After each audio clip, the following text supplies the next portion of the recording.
Assalamu alaikum dear students, we're back with another video lesson. In the previous video lesson we were talking about centripetal force, and we said centripetal force is the resultant effective force on a body that is moving in a circle. Centripetal force, it is always directed towards the center, and because it is a force, it is measured in Newton. We also said that so many forces can provide centripetal force. So centripetal force, it is not a new type of force, but rather it is the effect of other forces. We said gravitational force can provide centripetal force, like Earth traveling around the sun. We said also friction force can provide centripetal force when a car is moving, let's say, or making a turn in a circle, let's say moving in a circle or making a turn. And then we said tension can provide centripetal force when a mass, let's say, it is reeled around using a string in the air. Elastic force, a spring can make an object move in a circle.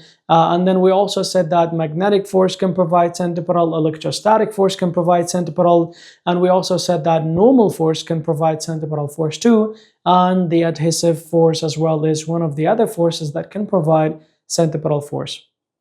Today, we are continuing with centripetal force, and we have something or a question that is very important. This question has been in Wizard, and of course there are chances of this question being in Wizard again, but in different formats. So let's take a look at this question and see what it is. Alright, so we have this question here. Says, a girl at a state fair swings a ball in a vertical circle. At the end of the string, is the force applied by the string greater than the weight of the ball at the bottom of the ball's path? So here's what we're going to find out. So, but before that, let's just analyze all the situations that we can have, let's say, for this ball that is moving in a circle. So of course we can take different, let's say, shapes at this point. Let's say this is one of them. We're going to take or use different, let's say positions here, right? So that is this one too. And then we can, of course, use one more time, okay, of this one here. So let's say we'll take the path.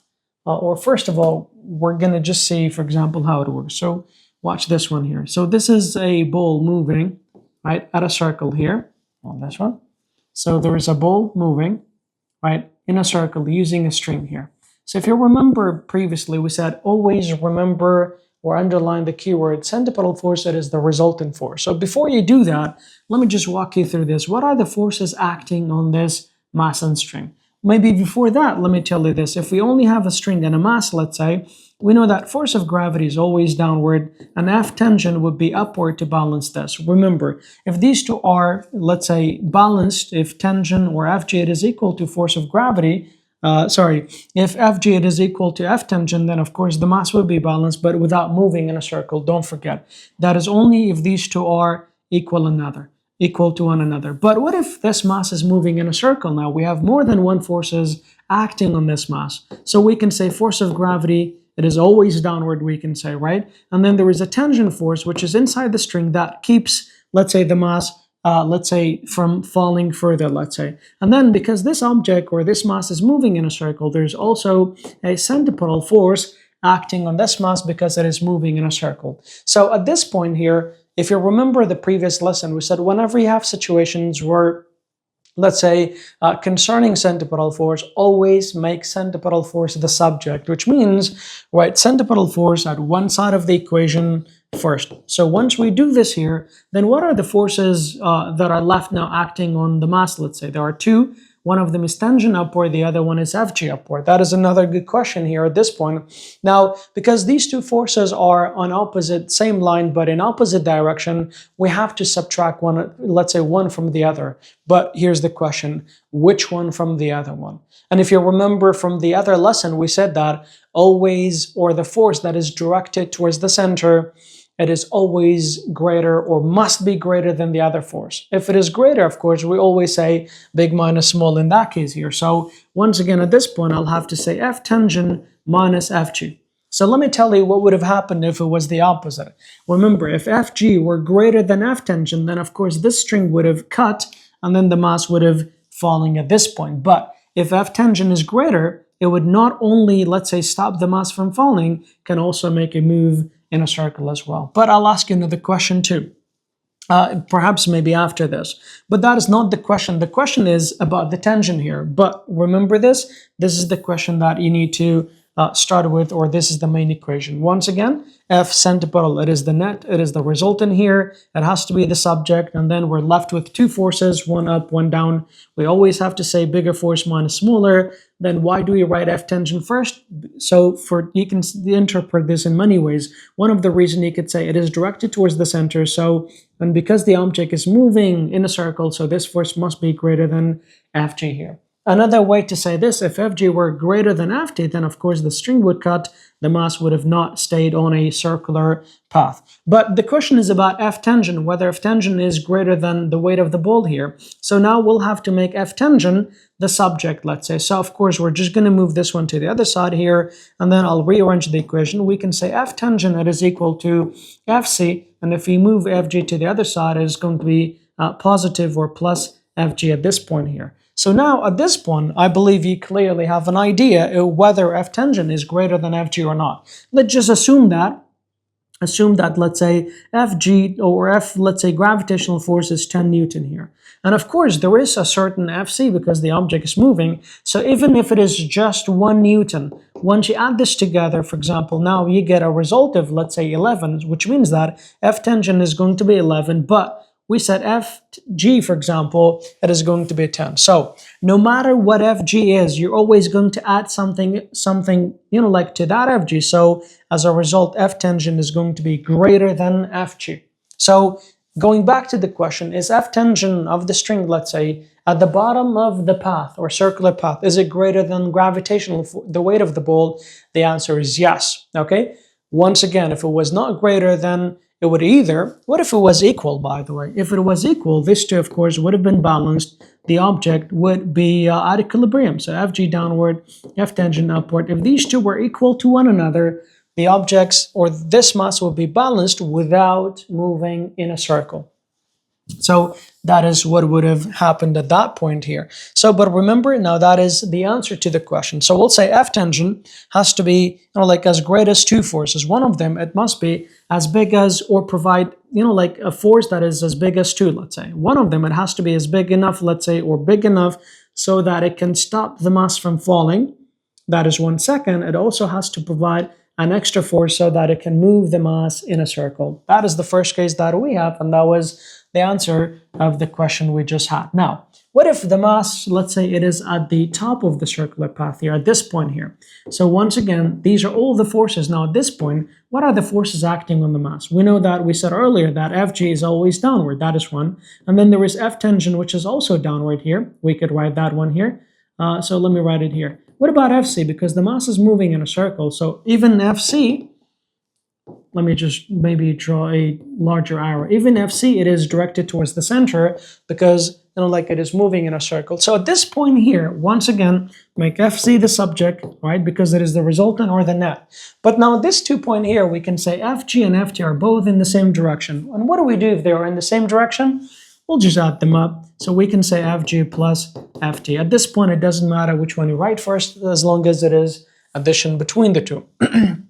What if the question is asking for F tangent or Fg? Then of course you can just make whatever they're asking for, make that one the subject, rearrange the equation, and then you can do the math. For example, if the question says what is F tangent at the top of, let's say, the circular path, then you can make F tangent the subject. That is, of course, is going to be Fc minus Fg, and then you could do that. If you want to find Fg, make Fg the subject. That would be Fc minus F tangent here. But right, just remember the main equation at this point. Then whatever they ask, then of course you can find the answer at that point here. Now that is if the mass is, let's say, at the top of the circular path. What if the mass is at one of the sides here? It could be, for example, this point or this point here. Once again, right, what are all the forces acting on the object, right, or the mass? We know that Fg, it is always directed downward, right? And then at this point here, we know that F tangent is towards the center, and because the object's moving, towards the center, it doesn't matter which way it is rotating, by the way, so Fc is also directed towards the center.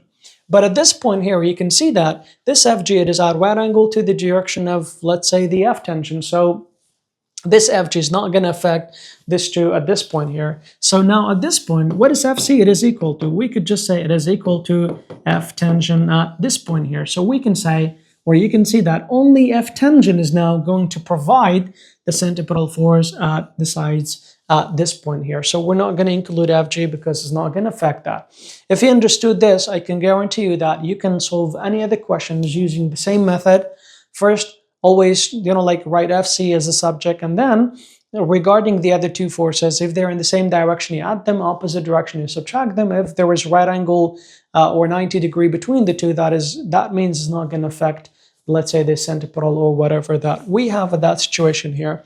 And this is how you're supposed to do them. Remember, these are very important, and I hope you understood this very well. Okay, so going back to this question, the question says, is the force applied by the string, that is F tangent, is it greater than the weight of the ball at the bottom of the path? We said yes, the force of the string or the tangent greater than the weight of the ball at the bottom, because it must provide both a force to counteract the weight, let's say, or Fg, and then another force, let's say it's so that it can make the mass to move in a circle, and that is called centripetal force here. So these are what I have done here at let's say at the bottom. You can even see the arrows here. Fg is downward, Fc towards the center, and then F tangent is also towards the center because Fc is the result, and you can see that this arrow is even smaller than the other one, which I've omitted. So you can even tell by the arrows as well. Here, these two are both in the same direction, so Fc is going to be the combination of these two. But at this point here, you can add, I believe you can add this one, or it would be best if you add this one here. So we said F tangent, it is directed towards the center, which is basically providing F centripetal at both sides at this point here. So F tangent would be providing centripetal, which we wrote it right at this point here. And then this is the highest point as well. Okay, now we have another question. It says, a roller coaster car speeds down a hill past point A and then rolls up past point B. But remember, this is point A. It has a radius of 10 meters. Don't forget, that is the radius. And then after that, we have, let's say, point B. But the radius for point B, you can see that it is 15 meters. So these are two different radiuses. The car has a speed of 20 meters per second. That is tangential. Be aware of that. At point A, if the resultant force on the car is this much, at this point, it is directed towards the center. And the force that is directed towards the center, isn't that the centripetal force here? So, and also it says the net as well. That is another keyword. Okay, so here's the first question. It says, what is the mass of the car? All right, what is the mass of the car at this point here? We can say at point A, we know that because we're given, let's say, centripetal force and tangential here. Okay, we can say mass times tangential squared divided by the radius here. So find what? Find the mass of the car. How do you do that? Can we rearrange the equation? Yes, we can say, at this point, we can say Fc times the radius, it is equal to mass times tangential squared. We want the mass, right? So now you could divide both sides by tangential squared, or you could just bring it here under. So radius, it is equal to F centripetal times the radius divided by the tangential squared. Don't forget. Now, and that'll be it. Just do the math. You'll find the answer. Okay, it says what is the mass, and that is what it is. But don't forget, I forgot to mention, this radius, it is at point, it says what is the mass. I made the radius the subject. That is incorrect. Let's go back and then fix this one here. It says find the mass. If it says find the mass, at this point, we'll have to find the mass. This is supposed to be the mass here. So the mass that is equal to centripetal force times the radius, but don't forget that is radius at point A, and then divided by tangential squared. Do we have, let's just plug in the numbers. The force that we have, it is 2.06 times 10 to the power 4. That is the force times the radius at point A, we said it is 10. And then divided by tangential, which is 20 squared. 20 squared would be 400, so this divided by 400. You could just do the math and you will find the mass of the car, which is going to be 515 kilograms. That is this easy here. You can easily do this. Now, the second part is, however, there is an idea in that question. I need you to be aware of that. It says what? What is the maximum? What is what? What is the maximum speed the car can have at point B, but for gravitational force only to hold it on the track? And why exactly do they say for gravitational force only to hold it on the track? You saw, for example, from the diagram here, we had, let's say, two circles. So this is the first thing where the car, let me just write them closer here. This is where the car is going, let's say past point A, and this is point B here. So this is how it is going, let's say. And then at point B here, you could say at this point, Can you find out how many forces, if that is where the car is at this point here, right at this point here? Can you tell me what are the forces acting on the car here? There is Fc downward, there is Fg downward, but because there is a, for example, a path or bridge, there is also F normal there. So if you want to find Fc, of course, we're going to start with this one. We'll say Fg.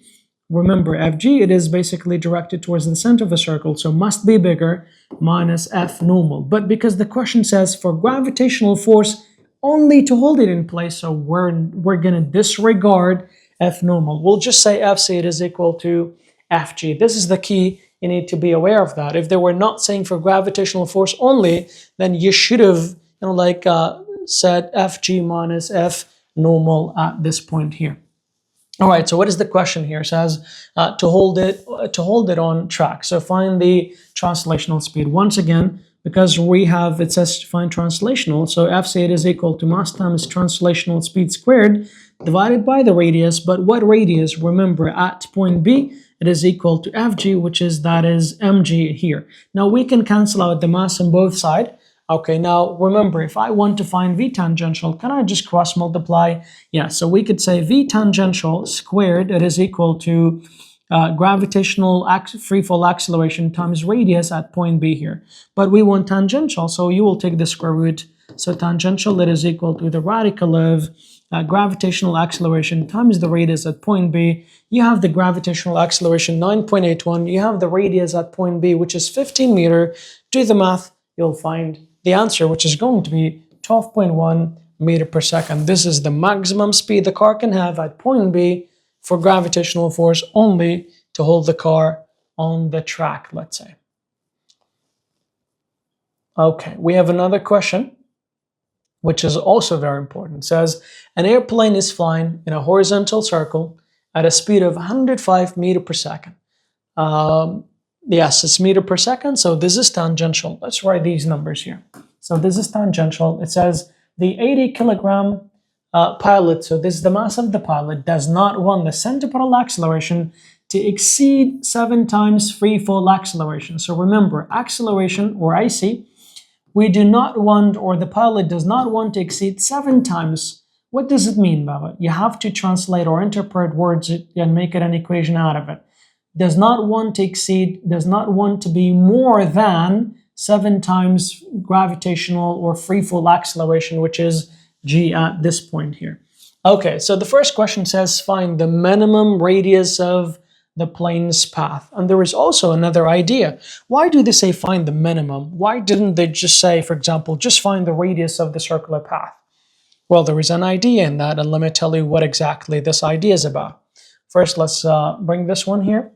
Let's clean it up a little. All right, and pin this one. Okay, here. So let's solve this question together. Once again, no, we don't want it here. We want it there. Okay, so once again, the question says find what? Find the minimum. Okay, find the minimum radius of the car. But do I need to write them down here? We said that V translational, it is 105 meters per second. The mass of the pilot, it is 80 kilograms. Okay, and then for the centripetal acceleration, we do not want this to exceed more than 7 times free fall acceleration here. Okay, and then the first question that we have says, what is the minimum radius here? Minimum. Okay, now, so let's take a look at this one here. We know that centripetal acceleration, it is equal to tangential squared divided by what? Divided by the radius. But look, what is the relation between centripetal acceleration and radius? Are they inversely proportional? Yes, well done. So watch this. If the radius is the minimum here, right? So if the radius is minimum, then centripetal acceleration, it is going to be the maximum value. Okay? So, and what is our maximum value that we can have at this point? It is 7 times free fall acceleration. Imagine if they were not asking, let's say, for example, imagine if they were not asking for minimum radius. Imagine if they were asking you just to find the radius. Do you know you could have used any number, let's say, between, let's say, something bigger than 0, let's say, for, let's say, for the centripetal acceleration. In that case, of course, you could have used anything that is, let's say, bigger than 0 for centripetal acceleration, let's say, but, you know, like, anything bigger than 0 but smaller than 7 times, let's say, free fall acceleration here. But because they say the minimum radius, in that case, the centripetal acceleration value you have to choose, it has to be maximum. Okay, this is why they say minimum. Otherwise, you could have chosen any number between, let's say, something bigger than 0, less than 7 times, or let's say, like equal, or let's say smaller than, right, 7 times free fall acceleration. This is the purpose at this point here. Now, we want to find the minimum radius. You could just swap their places here. So minimum radius, it is equal to tangential speed squared divided by what? Divided by centripetal acceleration, which is maximum at this point. This is 105 squared divided by 7 times free fall acceleration, which is 9.81. You do the math, of course, you'll find the minimum radius. Let's see, what is it equal to? So the minimum radius is going to be 160.5, and that is the minimum radius, let's say, for the pilot to make in order to move, let's say, or to make a turn, you could say. That is the first part of the question. That is part A, let's say. What about part B here? It says, at this radius, what is the net force that maintains circular motion? The net force that maintains circular motion, isn't that Fc? Yeah, so we can say at this point, whenever it says the force that maintains circular motion, that is clearly, we've learned before, that is Fc at this point, right? So, and find Fc. Now, regarding this point here, or let's say part B at this point here, if you want to find the centripetal at this point, you can find it in 2 different methods, let's say. All right, we can, because we have mass and centripetal acceleration, you can use this equation. If not, you can use this equation. Mass times tangential squared divided by the radius, all right? Which I believe this way might be, more proper, because it says at this radius. So the radius you found at part A here, you can write them here. But if not, if you use 7 times free fall acceleration, you get the same radius. So in terms of the answer, it makes no difference whichever the method you're going to use. So let's just do this one. The mass of the pilot, it is 80 kilogram times, we said 7 times free fall acceleration here, that is 9.81. You can find the centripetal force. And even if you use this one, you get the same exact thing. 80 times 105 squared divided by the radius you found, which was 160.5. You must get the same answer. And let's see, what is the answer? It is 54.93. 54.93 is going to be Newton. I think we don't have space to write it here. So let me just write this one a bit. 54.93 is going to be Newton here. And of course, you get the same answer if you do this one. 54.93 newtons, and that is the answer to this question. Remember, right, if you organize the information given and let's say what is given and what is required, then you can easily find what is required at this point right here. Okay, that is for this question here. Now let's move on to another. All right, what does it say?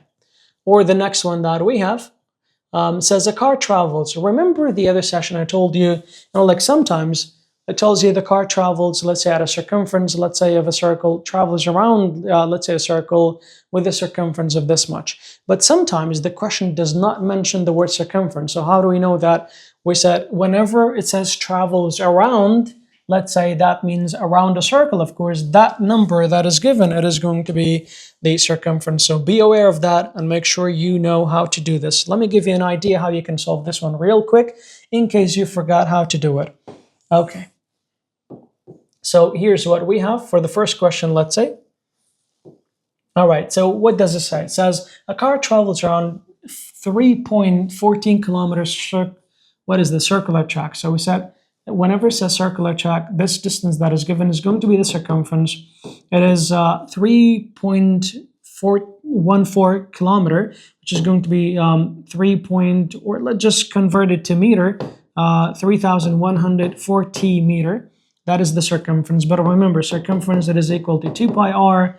So that is 3140. It is equal to 2 pi r. So you will find the radius using this. Okay, the next part it says, if the magnitude of the force that maintains circular motion, the force that maintains circular motion, it is called centripetal force. Okay, it says is 2312 Newton and the tangential speed is this much. What is the mass of the car? Okay, so mass of the car, that is tangential, mass times tangential squared over the radius, yes? How do you find the mass? rearrange the equation. Mass times tangential squared, it is equal to centripetal force times the radius. Once again, mass that is equal to centripetal force times the radius divided by tangential squared. Very good. Now, what is the circumference, the centripetal force? That is 2312 times the radius is, you have to find the radius there. So whatever the answer is, you'll have to write it here and then divide by tangential, which is at this point, it is 34 squared here. Okay, so do the math, of course, you'll find the mass. And you can make or choose the, let's say, options based on the mass that you get, and that'll be the answer. Okay, let's move on to another question and see what it says. It says, this question here says, question 2 says, a girl at a state fair swings a ball in a vertical, in a vertical circle at the end of the string here. Remember this. At the end of the string, the force of the string at the bottom is what? And we've mentioned that first, if you want to do this question correctly, you have to, let's say, or it would be best if you draw a diagram, as a matter of fact, right? So let's redraw this one. And we said it earlier. The it says at the end of the, like let's say circle here, we said this is the mass. Okay, so this is, let's say, the center of a circle. Remember, what are the forces acting on the mass? We said Fg is downward, F tangent is upward, F centripetal is also upward at this point here. Here's F centripetal. We said make F centripetal the subject, so F centripetal, and then we have Fg and F tangent. These are in opposite direction. F tangent minus Fg. Why? Because the object is moving in a circle, or F tangent is directed towards the center, so it must be bigger than Fg.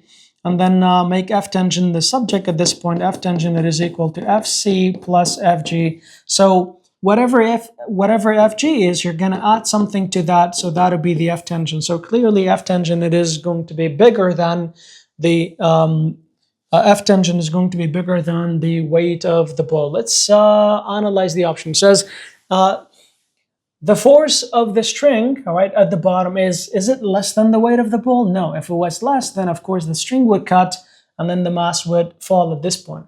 Is it greater than the weight of the ball? We said yes, it must be greater, otherwise it would not move in a circle.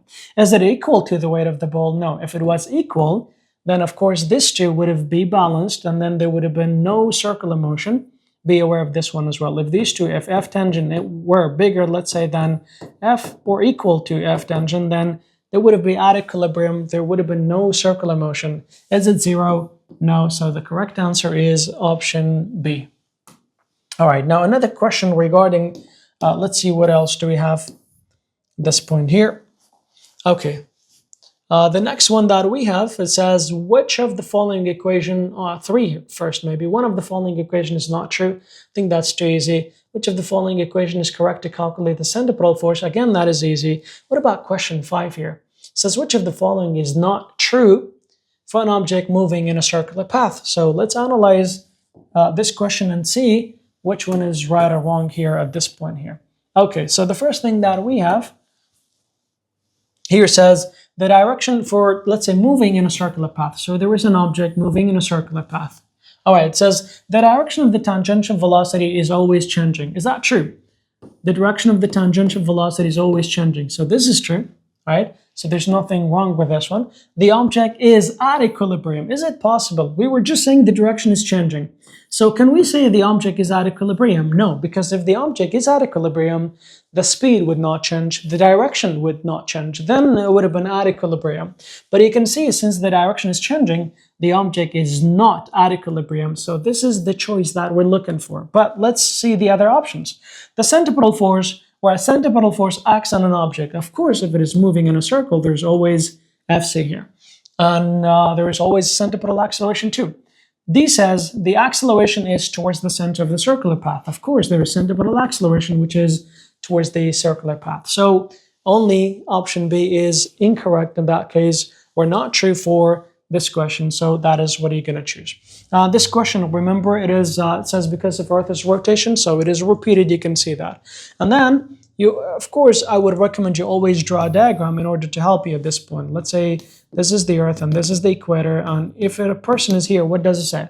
Because of Earth's rotation, the weight of the body at the equator, it is less than the weight of a body at the pole. We said part of your weight at the equator would be what? Would be used as a centripetal force. So you would weight less at the equator compared to the pole. Because at the pole, there's no centripetal acceleration right on the axis of rotation, so you weight slightly more. So this will be correct, but let's keep an eye, or just let's analyze the other options too. Part B says the weight of the body at the equator is greater than the weight of the body at the poles. That is incorrect. The weight of the body at the equator is equal to the weight of the body at the pole. That is also incorrect. And D says the mass of the body at the equator is less than the mass of the body. Remember, this is the mass, and the mass never changes because that is the amount of matter in an object, let's say, or the amount of particles in an object. So mass never changes by changing the location, while we can say gravitational force does. Okay, so only we can say option A would be the correct option at this point. The weight of the person, or the person would weigh slightly less at the equator compared to the pole. All right, now we have another topic which is also one of the very important topics in chapter 1, that is friction as a centripetal force. Do you remember when we were talking about the forces that provide centripetal force, we said friction is one of them. So otherwise, how would a car would be able to move in a circle or make a turn? So whenever friction is mentioned, right, now there is a very easy way to remember this one, or to know this one, or to master this concept. We could say, do you remember friction in grade 11?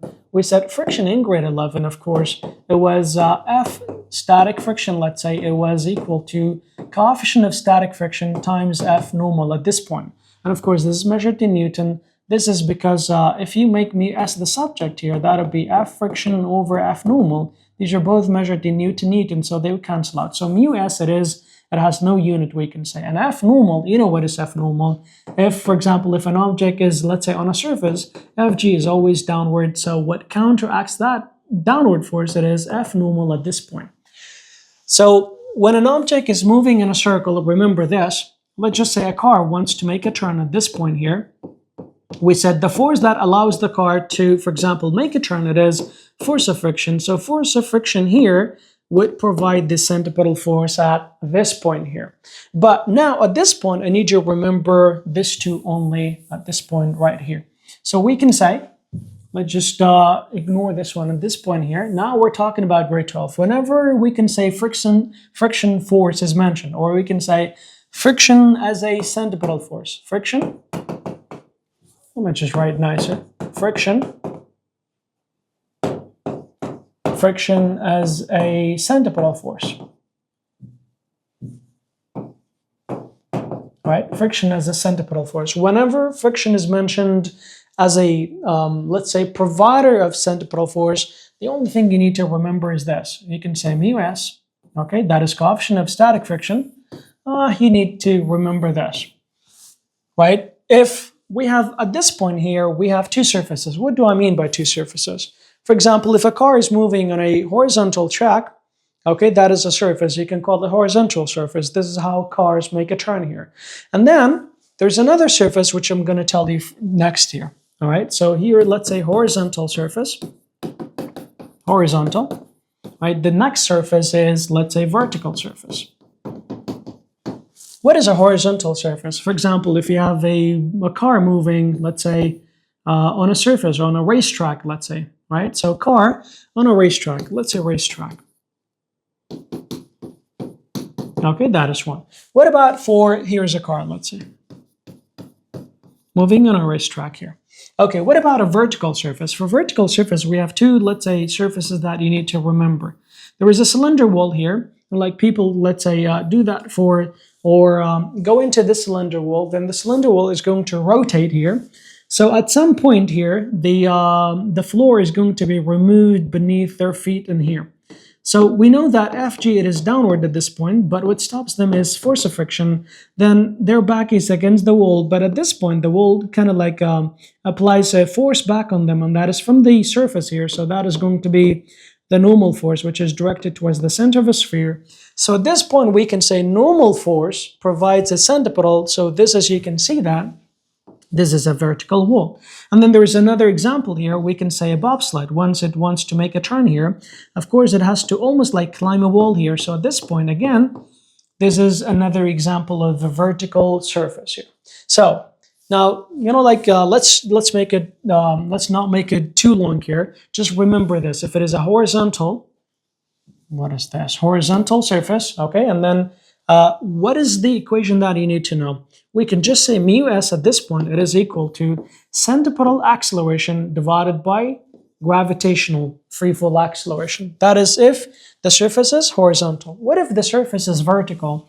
Then all you have to do, just, like mu s, or coefficient of static friction at this point, it is equal to g over gravitational free fall acceleration, then divided by what? Divided by centripetal acceleration. See, these are kind of like the reciprocal of this one is over there. So once again, now whenever coefficient of friction or friction is mentioned as a provider or as a centripetal force provided, let's say, then just remember, always look for whether the surface is horizontal or vertical. If it is horizontal, let's say mu s, coefficient of friction, because you're going to need it one way or another. Right, it is equal to centripetal acceleration divided by free fall acceleration. And then if it is vertical, let's say surface, then it is free fall acceleration divided by what? Divided by centripetal acceleration. But of course, I believe you do remember, if centripetal acceleration, let's say, is not directly given, we know that centripetal acceleration, it is equal to tangential, or one way to do this, it is tangential squared divided by the radius. If angular is mentioned, we can say omega squared times r. You agree with me, right? So whichever is mentioned now, you can substitute or replace this centripetal with one of those. Now, if you're interested, like, where are these coming from, I can tell you this. Okay, so let's talk about this one a little bit here. So we know that if the surface is, let's say, or if we have a horizontal surface, let's just say, you could do something like this maybe. If the surface is horizontal, okay, that is a car, let's say, trying to make a turn at this point here. Okay, we said centripetal force here, or friction, would provide the centripetal force for the car at this point here. And we know that the equation for centripetal force, it is equal to what? The equation of friction first. It is equal to coefficient of static friction times the F normal at this point. And we also know that if I draw the car from a side, right, let's say this is the car from a side, we know that Fg is downward. What is counteracting that force? It is the normal force, yes? That is from the side. So now, but we said, who is providing this centripetal force for the car to make a turn? It is considered as a centripetal force, right? So we'll say centripetal force that is provided by the friction, so friction force. Can I say this friction, or I'll replace the friction force with centripetal? Why? Because friction force provides centripetal. That is first. And then what about for, like F normal? We know that F normal and F gravity, let's say, or Fg, are equal in magnitude and opposite in direction. So instead of F normal, I can just write Fg at this point. And then equal, and then I'll write mu s again. So what happens if I make mu s the subject here? Mu s, it is equal to Fc over Fg. Do you agree? Well then, so now Fc, we know that it is equal to mass times centripetal acceleration, while for Fg it is equal to mass times gravitational acceleration. So these two cancel out. Mu s will equal to what at this point? Ac over g, and that is exactly the equation that you need to know at this point here. What about the other one? If we have a vertical, let's say a vertical surface here. Once again, friction force that is equal to coefficient of static friction, let's say, it is times F normal. But at this point, who is providing the centripetal? Isn't it F normal here? So instead of F normal, I'll write Fc. And then what about frictional force? You see, good man, we said that Fg is basically downward, right? Because it's trying to pull the person downward. Who's stopping the person from sliding? That is friction force, which is basically between the back of the person and the wall at this point. So instead of friction force, I'll write Fg, because these are equal in magnitude and opposite in direction. We want the magnitude though. Okay, and then we have what is left in the equation, mu s. Make mu s the subject at this point. Mu s this time here, it is equal to Fg over Fc. Once again, Fg, it is equal to mg. Fc, it is equal to mass times centripetal acceleration. So these two cancels out. Mu s, now coefficient of static friction, it is equal to g over ac, and that is exactly the equation that we wrote at this point. Now let me summarize this one more time if we wrote too much at this point here. Right, remember this. I'll do that one more time. Maybe no need actually. Just remember, whenever friction force is mentioned or you have mu s in the equation, as a, let's say, centripetal force provider, if the surface is horizontal, this is the equation that you need to write. That is mu s AC over G. And if we have a vertical, what is vertical surface, then mu s is equal to G over AC. But don't forget AC equals to these two equations whenever needed. Now let's get back to and see, for example, how we can use these equations in calculations. That is basically everything about frictional force, you could say. That is the main equation. So remember at this point, coefficient of static friction, you could say. Just remember this one, that is mu s, you could say. That is what you need if the surface is horizontal. Remember, for horizontal surface, that is what you need. And then for vertical surface, this is what you need. That is the only thing you need to know at this point. And if you want to know where they come from, of course, you can go through the details that I wrote below here. All right, so now let's see how we can apply what we have just learned in questions. All right, this is one of the questions that we have. It says what? It says a 13,500 car traveling 50 km/h rounds a curve of radius 2 times 10 to the power 2. Right? Can I say 200 instead of 2 times that? Yes, well done. Okay, so find the following. The first thing it says, find what? Find, let's make this one a bit. The first question that we have, it says, find the centripetal acceleration of the car. How do you find the centripetal acceleration? Once again, it says 50 km/h. And how do you change km/h? Now at this point, of course, changing, this is tangential, right? So we can say tangential, it is 50 km/h. Now there are two ways you could do that, all right? There is each kilometer is 1,000 meters, each hour is 3,600. You could multiply 50 times 1,000, divide by 3,600. And if you remember what we've done in grade 11, we said if you want to change kilometer, let's say, if you want to change kilometer/h to meter per second, all you have to do just divide by 3.6. So we could just say 50 divide by 3.6, then of course you would be converting from kilometer to meter per second. So let's see what is the answer. It is going to equal to, let's move, okay, not this one here. Okay. So the answer clearly, it is going to be 13.9 meter per second, right? 13.9 meter per second. Let's do this one more time. So that is the tangential speed, you could say, in meter per second, 13.9 meter per second. So after you've done the conversion now, how do you find the centripetal acceleration? Because we have tangential, so what equation do you use for centripetal? Centripetal acceleration, it is equal to tangential squared divided by the radius. Well done. Once again, what is tangential? We said 13.9. Don't forget the squared. Divide by the radius. Okay, so at that point, of course, 2 times this much, you could just say 200. And then once you do the math, of course, you'll find this centripetal acceleration. And what is it equal to? It is equal to 0.966. 0.966, that is going to be meter per second squared, since it is centripetal acceleration. That is the first part of the requirement here, or first answer here. Second part says, what is or find the minimum coefficient of static friction between the tires on the road that will allow the car to round the curve safely. Okay, so find minimum what? Coefficient of static friction, so mu s.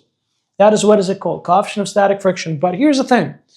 There's one thing you need to know. You might at this point wonder, is the car moving in a horizontal surface or a vertical surface?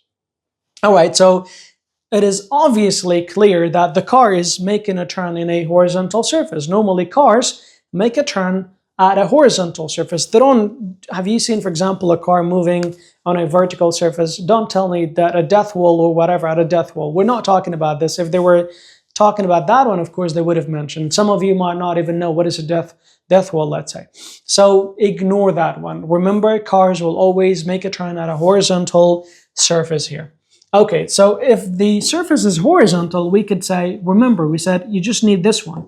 AC over what? Over the gravitational acceleration. We already found AC, right? So AC is 0.9 966 divided by gravitational acceleration or free fall acceleration, which is 9.81. You do the math, of course, you'll find coefficient of static friction, which is going to be 0.098. 0.098. What is the unit for that? There is no unit, remember, because it is a ratio, so ratios have no unit because they will always cancel out. That is how simple the question can become if you do this properly. So first, don't forget, write the given and the unknown. Then after that, you can work out on what is required, and then you can do it easily, so easily here. We have another question here, which can also be done very easily at this point. It says what? A 2 times 10 to the power 3 kilogram car. So this is the mass of a car, and you agree. Okay, it says rounds a circular turn at a radius. So this is the radius, all right? If the road is flat, see, this time they would even tell you that what is the surface looks like. It is flat. Can I say horizontal? Yes. And the coefficient of static friction between the road and the tire is this much. Can I say this is mu s? Yes, well done. How fast the car can go without skidding here. So if it says how fast the car can go, remember, because this is friction provides the centripetal here. So we said if you know which surface it is, you just need this one. Coefficient of static friction, that is AC over what? Over G. Very good. But it says how fast. What is AC equal to? Can I say tangential over the radius? Yeah, so once again, we'll say mu s, it is equal to tangential over the radius. The radius goes down, by the way. Let me just add one extra step here. Tangential squared over the radius divided by g. This radius goes down here, so we'll say tangential squared divided by radius times free fall acceleration. But we want to know how fast it goes, so can you cross multiply? I should have, left some space. So, but anyway, tangential at this point, it is equal to tangential square though, it is equal to mu s, coefficient of static friction, times the radius times free fall acceleration. But we want tangential, so can we take the square root for this? Yes, so that is going to be this much. And of course, you could do this much. This 2 cancels out. So now you have mu s, which is, what is it? It is 0.7. You have the radius, which is 20 meter. And then free fall acceleration is 9.81. Just do the math. You'll find the answer here.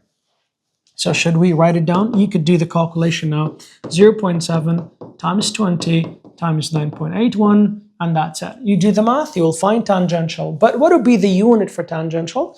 It is meter per second, and that is as easy as that. Okay. Now there is another question here. This is also something easy. Let me give you a hint how you can solve this question maybe. Okay, it says a car runs a circular track with a velocity of this much. Remember, if you want to convert kilometer per hour, all you have to do is just divide by what? Divide by 3.6. Okay? Divide by? Why is it not writing? Divide by 3.6. Oh, must be because of the other one? I don't know. Okay, it's not because of this one. All right, so once again, maybe this one, if you want to convert kilometer to, let's say, per hour to meter per second, you just divide by 3.6. And if you didn't remember this, just remember each kilometer is 1,000 meter, each hour is 3,600 seconds. So multiply by 1,000, divide by 3,600. Then you will get the velocity meter per second. It says the radius of the turn, so this is the radius. What is the minimum value of coefficient of static friction between the tires on the road for the car to go without skidding? Once again, it is round in a circular turn, let's say. Normally circular turns on a horizontal surface. So remember this, horizontal surface, mu s, it is equal to AC over what? Over G. That is the main equation. Once again, mu s, it is equal to AC because we have tangential, so that is tangential squared divided by the radius. I should have done this one here. Okay, so once again, mu s, it is equal to tangential squared over the radius, divide by what? Divide by G. The radius goes down. So once again, mu s, it is equal to tangential squared divided by the radius times gravitational free fall acceleration. So now plug in the numbers, you'll find the coefficient of static friction that easily. And then you can, of course, choose which one is correct. A car traveling this much, turning this much, that is the radius, find the minimum. This is exactly the same, right? So same procedure, you could say. Now we have another question here. It says, a copper block Rest is 30 centimeter from the center of a turntable. Can I say this is the radius?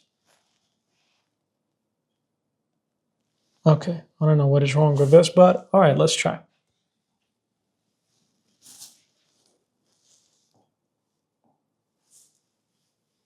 Okay. Well, maybe we're having a technical issue. Maybe we'll just ignore it. And then we'll use the whiteboard instead. Okay. So the less you focus on the problem, the smaller they get. Okay, so now that is what we have. It says a copper block rest is 30 centimeter from a steel turntable. How are turntables, by the way? Are they horizontal or vertical? Clearly they're horizontal, yes? So when it says rest is 30 centimeter, let's say this is where the copper block is 30 centimeter from the center. That means the radius is 30 centimeter. Make sure you convert this one to meter. Okay, that is going to be 0.3 meter. That is the radius first. Okay, it says the coefficient of static friction between the block and the surface is this much. So we can say, let me just move this one back. The coefficient of static friction, yes, it is 0.53. Okay, what else? It says the turntable starts from rest. That means V initial is going to be 0. Okay. And then from rest and rotates with a constant angular acceleration. Remember, we have angular acceleration of 0.5 radian per second squared. That is angular. Basha, if this is angular, it is rotating. So this initial here, I can call it omega initial as well because this is rotating here. Okay, and then it says this much. After what time interval? So delta t is unknown here. It says, after what time interval will the block start to slip on the turntable? Do you know that, for example, after the table is, let's say, turning here, the moment that is going to slide on the table, that would be the highest angular speed that is going to slide. So in this case, of course, first that means we're going to find omega final here. And then you can find the delta t here. If not, you could just say, or use this one here. We know that angular acceleration, it is equal to omega final minus omega initial divided by delta t. And if you want delta t here, you could just swap it with angular acceleration.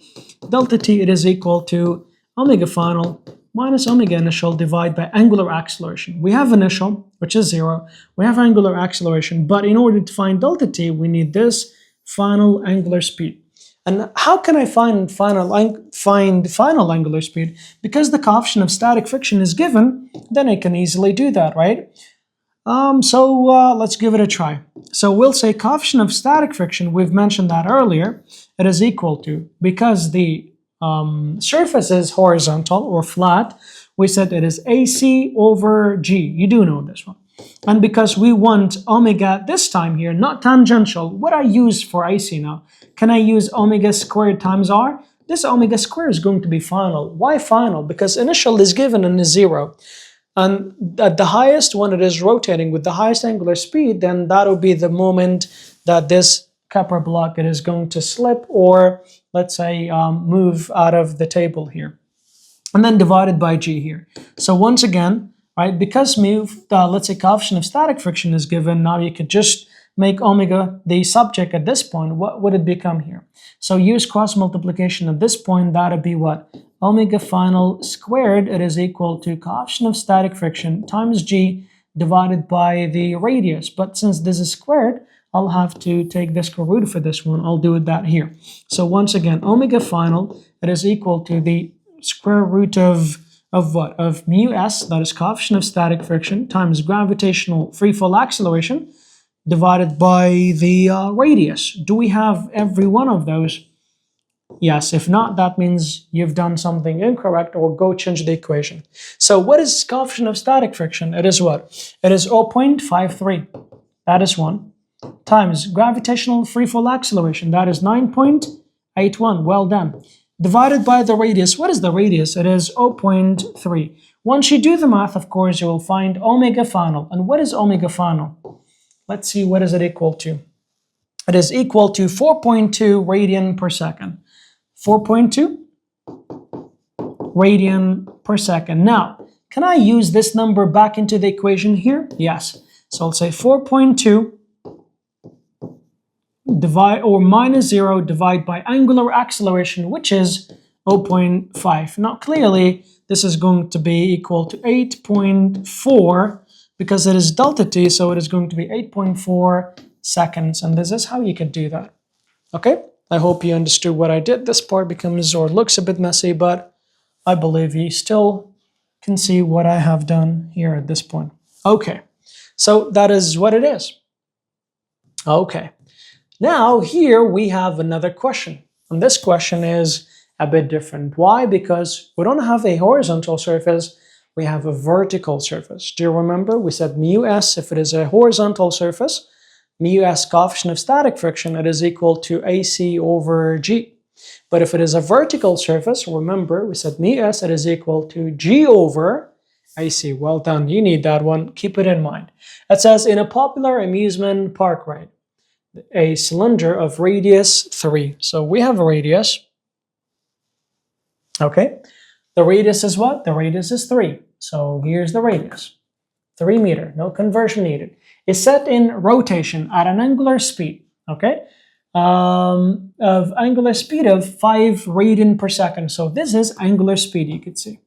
Okay, as shown in the figure, the floor then drops away, leaving the rider suspended against the wall in a vertical position. What does this part mean? And I need you to underline this one too. In a vertical position, that means we have a vertical wall, or the riders are just, like a vertical position. That's what it is. So no horizontal surface that is vertical. Remember this. It says, what minimum coefficient of static friction or of friction between the rider's clothing and the wall of the cylinder is needed? So that means mu s is unknown, find it. Do you know there is another keyword to know this? Whenever it says a wall, clearly walls are not horizontal, they're vertical. So whenever it says a wall of something, make sure that this is like the second part of mu s, which is for a vertical, you can say vertical surface, you could say. All right, so and also gives you a hint, by the way. It says recall that static, let's say a force of let's say static friction is equal to mu s times Fn. Remember, you can even go by this one too. Here Fn produces Fc. This would be the same as Fg, so you can still do this one here, but we're not going to need this one here. Just remember what is given, right? And now we're just going to do this one right at this point here. All right, so let's go back to this.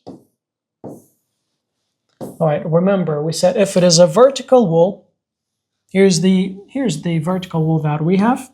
That's exactly what it is. These are the person, let's say the floor clearly is dropped. There's Fg there is F friction here, but F normal at this point provides the centripetal here. Okay, so but we don't need these details. We just said that, remember the surfaces. If it is vertical, you could just say, right, mu s at this point here, it is equal to what? This time, G over what? Over AC. And because we're given omega here, so for AC it is going to be what? Omega square R. All right, so G, it is going to be, let's just do that one more step maybe.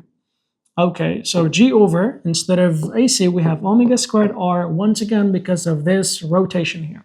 So now, mu s, it is equal to, G is 9.81, and then omega, it is basically 5, but don't forget the square times the radius, which is 3.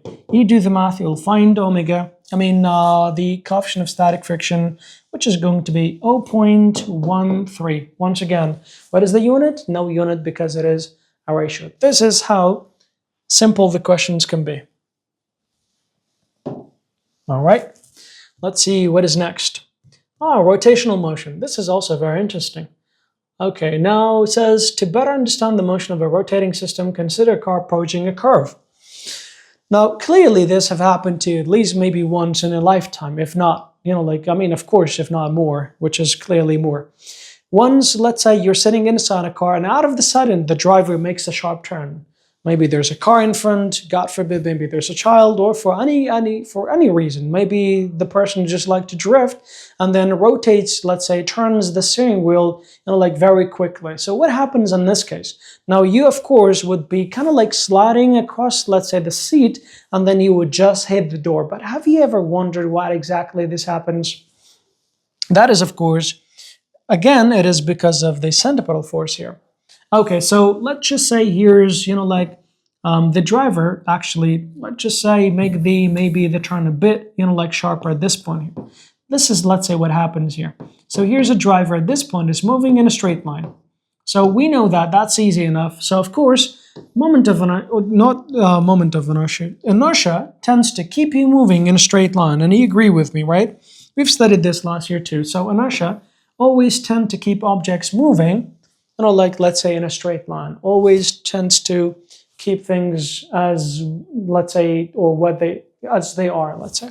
But when the driver, let's say, makes a sharp turn at this point here, let's say, here's the car at this point here, let's say, and here's you're sitting at this point, right? Now, because of inertia, you could say that, like it tries to keep you at this point here, okay? But then there is a centripetal force, or the driver is trying to move the car in a circle. So there's a centripetal force at this point here.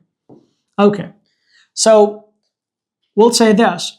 If I remember, we said for the car, right, friction provides the centripetal force, which is between the tire and the road. But for the passenger, it is the friction force between the person and the seat. And we'll say, because of, or you can say, if the friction force is not enough to, let's say, to keep you moving in a circle, this is the point where you slide across the door and hit the door. Okay? So now, once you hit the door and the seat together, maybe even the seat belt, if the force of friction between you and the seat, if it is not enough, then that is the point where you are going to slide, let's say, across the door, and then once you hit the door and the seat together provide enough force of friction to keep you moving in a straight line. And in physics, remember this, there's this feeling, it feels like there is a force or a person, like there's this force that pushes you towards the door. That force in physics, it is called centrifugal force. But once again, that is not a real force. It just explains, for example, how or what happens. It makes it easier to explain. So what you need to know is, at this point, it is this two right here. Okay, remember, go through the details of before, but this is the most important thing at this point you need to know. First, as the car enters a ramp, let's say it travels a curved path, the passenger, because of, let's say, friction tends to move, because of inertia tends to move along, let's say, original path. It is in accordance with Newton's first law. I've mentioned that. But listen, the origin of this centripetal force, it is the force of friction between the passenger and, of course, on the seat. But once again, if this force of friction force is not sufficient, is not enough, then the passenger slides across the, let's say, across the seat as the car turns. Let's say underneath, eventually the passenger encounters the door, which provides a large enough, let's say, force to keep the passenger follow the same path as the car does. Okay, we're almost like approaching this, let's say, basically the end of this chapter. Now, this table I've summarized, let's say, or we've summarized, let's say, all the forces that can provide centripetal force, but there's one more thing, let's say, or one of them actually needs a little bit of detail, which I'm going to explain at this point here, and that is going to be point number 5. So the first one, we'll talk about this situation and the force that provides centripetal and what will be the equation in that case here. So we'll say a car, for example, a car or a motorbike, let's say motorcycle, making a turn on a horizontal surface. Because it is a horizontal surface, we know that friction provides the centripetal force so that the car, the motorbike, the bicycle, whatever, let's say makes a turn, let's say moving in a circle. So friction provides Fc. As an equation, we can say frictional force would be equal to the centripetal force. And then the second example, or the second thing we have, says the rotation of the moon around the Earth. We know that gravity makes the moon to, let's say, move in a circle around the Earth in that case, so gravitational force provides centripetal force. What if it is the Earth moving around the Sun or planets moving around the Sun? That would be the same case or situation where gravitational force provides Fc. Now, as for let's say number 4 says, a bobsled turning a corner on its track. Remember, bobsled is clearly moving on something very smooth and ice, you could say, so they cannot just make a turn on a horizontal surface because they can simply just slide. In order to do that, so they'll have to climb a wall so that it can make a turn, let's say. Just like, for example, if you've ever been on a slide, once you're making a turn, you're not moving straight. You have to kind of like climb at the side of the slide so that you can make a, let's say, turn, that is exactly the same. So remember, whenever a bobsled is mentioned or a cylinder wall is mentioned, the normal becomes the centripetal force, or provides the centripetal force for the person or for the object to move in a circle. And then now point number 5 says what? A roller coaster's passengers are suspended upside down. And I need you to underline this for me here at this point here. Okay, so once again, passengers are suspended upside down. Whenever, you see this one, you have to know something which I'm about to tell you next. As it moves at a constant speed through a vertical loop, you could say. So let's talk about roller coasters and what would be the case for them, let's say. So let's bring a circle here too. Let's say here's a roller coaster at this point here. We'll draw 2 at this point. Okay, so let's say this is one of them. Let's move this one a little bit here and then make a copy. Let's say this is the second one here. We're going to take 2 points, or maybe even actually 3, 4 points here. So first of all, this, let's say, roller coaster, it is moving. Okay, let me take this one here, and then this will be this one. Okay, so watch this one. Here's a roller coaster moving at this point. Okay, so let's say the roller coaster is basically moving. Here's a roller coaster at this point, then it is going to be moving. At some of the points is going to be right at this point, right? So let's say here's a passenger. So you can see that the passengers are going to be upside down at this point here. So, but remember this. This roller coaster, is it above the track or below the track? Below the track, as you can see, because it says upside down here. Before I continue, remember this. Let's say this, if a box is on a horizontal surface, we know that gravitational force is downward. You do know that. And F normal would be counteracting that force, right? So that this box does not go into the earth or into the surface. F normal counteracts this force. So we always learn that F normal, which is always perpendicular to the surface, right? Excellent. Now remember this. Now what are the forces acting on this person or the roller coaster?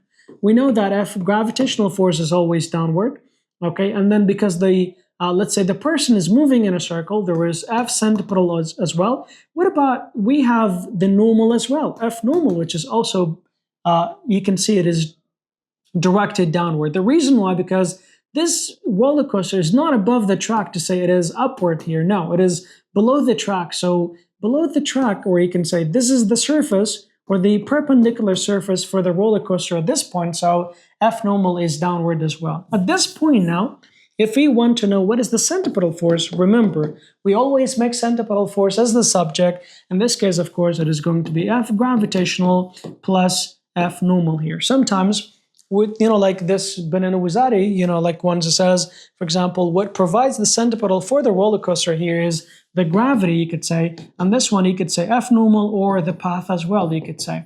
Okay, because these two are basically providing for centripetal. But remember, the question must give you a clear indication that this is, let's say, the passenger upside down, or the roller coaster somehow it is inside the vertical loop at the highest point. If it is inside, that would be upside down at this point. What if it is the same situation, but this time the roller coaster is climbing, let's say, and it is at this point right here. This time the passenger is not upside down, let's say. It is rolling at this point here. So what are the forces acting on the roller coaster now? Fg, again, it is downward because it is moving in a circle. Centripetal force is also towards the center, but normal this time. See the surface here? They're above the track, so F normal is upward at this point. So we'll say centripetal force again, it is, which these are in opposite directions, right? Which one is bigger? Which one first? Gravitational. Why? Because it is directed towards the center. So basically, the force that is directed towards the center, that force provides centripetal, which must be greater. So Fg minus F normal at this point. And then whichever they ask for, then you could just rearrange the equation, and then you could find the answer. What about, for example, at a point right here? If it was a point right here, it would be a little bit tricky. Maybe I'll just draw the diagram, one more diagram here at this point.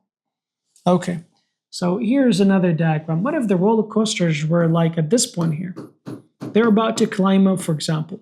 So we know that Fg is downward, remember, and then this time F normal would be upward, correct? Because that would be above the track at this point here, and then F centripetal is directed towards the center.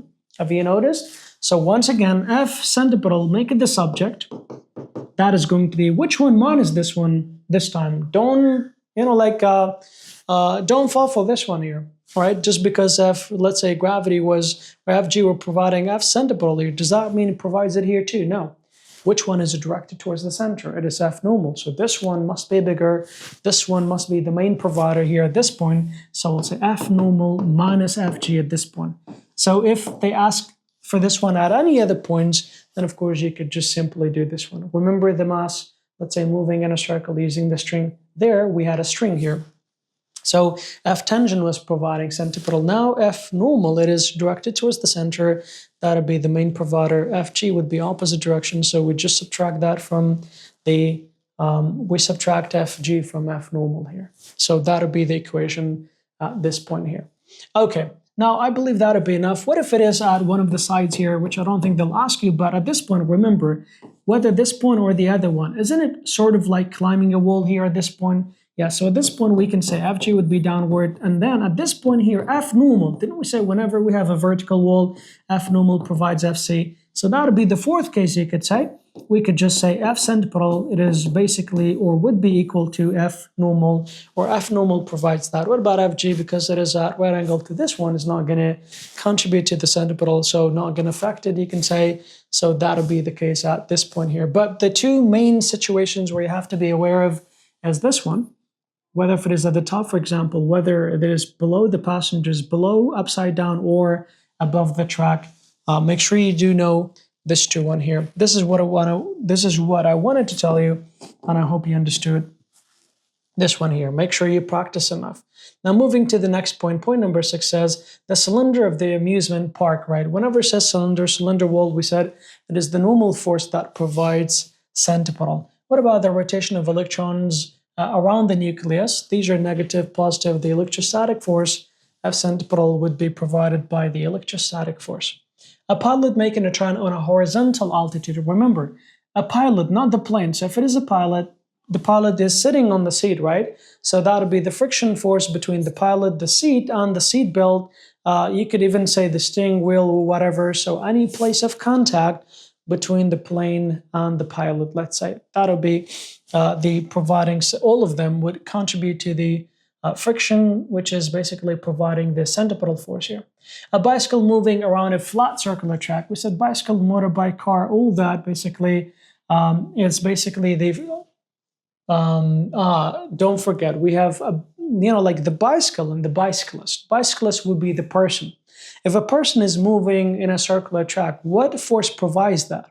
Okay, we'll say if it is the person, remember the rider, the bicyclist, that would be force of friction between the bicyclist, the seat, you could say the pedals because his feet is in contact with the pedal, and of course the handlebar too. Any place of contact, once again, between the bicyclist and the bicycle would provide or contribute to the friction, which is basically providing the force of centripetal force. What if the question says the bicycle? That would be force of friction between the tire and the road. Don't forget this. All right, and we did talk about this one. We said a ball attached to a string moving in a horizontal. Actually, if it is horizontal circular path, let me just draw this one here. If it is horizontal, we said there are two paths, right? A horizontal and vertical. If it is horizontal, Fg would be downward, so not affecting this. This is centripetal here, so F tangent would provide the centripetal force for this one here. But what if it says a ball attached to a string moving in a vertical circular path, but at the lowest point? We said if whenever it says at the lowest point here, okay, this is the mass, so F tangent upward, F centripetal upward, right? If you don't understand this, make sure you go back to the previous lessons, and then Fg would be downward here. But then we want F centripetal, right? So that is going to be F tangent, it's the main provider here, or the provider, minus Fg. That'll be the equation at this point. What about this one? The last one says, a ball attached to a spring or a string, let's say, moving at a vertical circular path, but at the highest point. If it is the highest point, it is easier. So all these forces, let's say, are downward. F tangent, F centripetal downward, F tangent is downward, and even Fg is downward. So F centripetal, that is equal to F tangent plus Fg. That'll be the centripetal force on this ball at the highest point here, and that'll be it. I believe this session is, we should end this session for, for today. Next time, inshallah, we'll talk about Newton's law of gravitational or gravitation in general. Okay, make sure you go through what we have or what you've learned today. Practice the questions you have, practice the Wazari questions, and inshallah, you will do very great. Till then, keep practicing, and I'll see you soon. Assalamu alaikum wa rahmatullah.